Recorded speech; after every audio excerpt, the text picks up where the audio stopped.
இந்திய மக்களுக்கு வணக்கம்.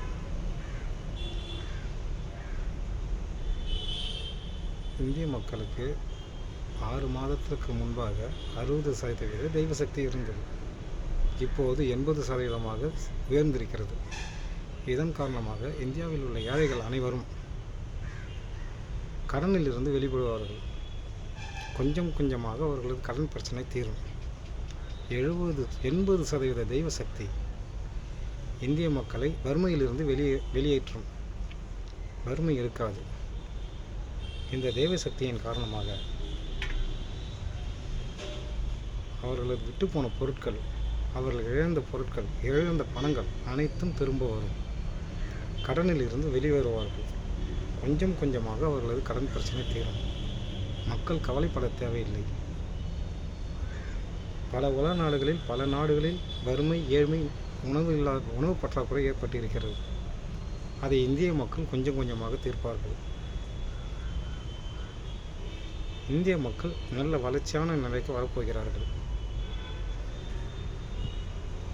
அதை யாராலும் தடுக்க முடியாது. எந்த நாடுகளாலும் இந்தியாவின் வளர்ச்சி தடுக்க முடியாது. இந்திய மக்கள் வேகமாக வளரப்போகிறார்கள். அவர்களது வளர்ச்சி கடனிலிருந்து முதலில் வெளிவருவார்கள். பணக்காரர்கள் இன்னும் பணக்காரர்களாக ஆக வேண்டும்.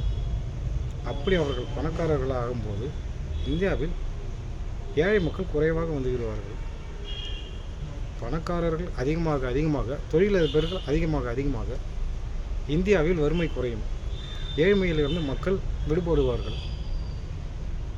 பல தொழிற்சாலை உருவாகும். நிறைய தொழிலாளர்கள் தேவைப்படுவார்கள். நம்மை விட்டு போன தொழிலாளர்கள், பணம் அனைத்தும் திரும்ப வந்து சேரும். மக்கள் எதை பற்றியும் கவலைப்பட வேண்டாம். இனிமேல் மக்கள் எதை பற்றியும் கவலைப்பட வேண்டாம். இந்தியாவில் வறுமை இருக்காது. ஏழ்மை மக்கள் இருக்க மாட்டார்கள்.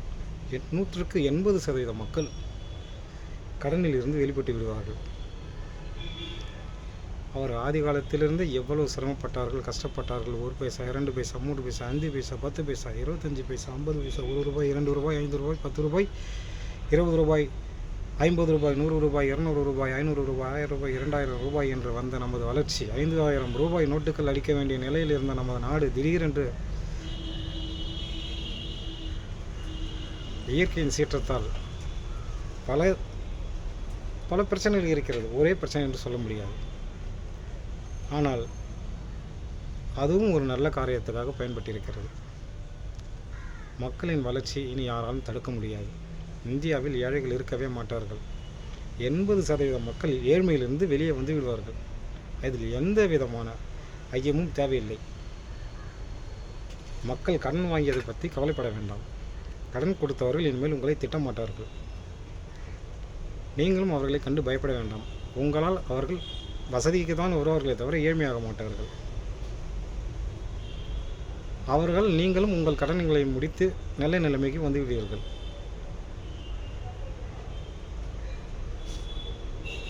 நன்றி, வணக்கம்.